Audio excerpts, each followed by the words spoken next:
Bu Dongfeng 008. Original aytilishi bo'lsa Dongfeng.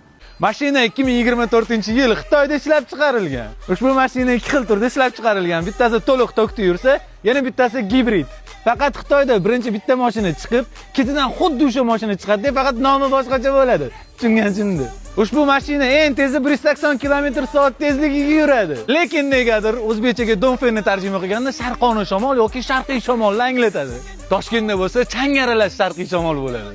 Bu mashinaning logotipida ikkita bir-birini qo'ylayotgan qaldirg'ochlar aks etgan. Aytishlari bo'yicha bularning ikkalovi ham o'g'il bola ekan. Dongfeng haydaydiganlarni bo'yi baland bo'lishi shart, chunki bagajni yopishga hammaning ham bo'yi yeturmaydi. Aynan mana monitor nasrinasiga qarab xolagan payti qotib qolishi mumkin. Aynan 3-qator o'rindiqlarida faqat ikkala oyog'i yo'q odam mazza qilib o'tirib keta oladi.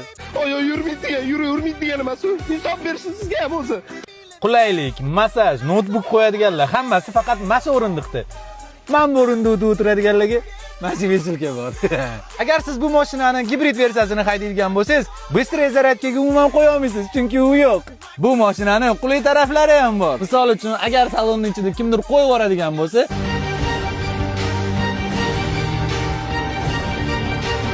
mashina avtomatik salon havosini o'zi tozalab beradi. Освежителлari bo'lsa chiqayotgan havo bilan birga qo'shilishib o'zi chiqadi. Mashinaning yana bitta yaxshi taraflaridan bittasi suvlarni solib qo'yishga hamda xolodilnigi ham bor.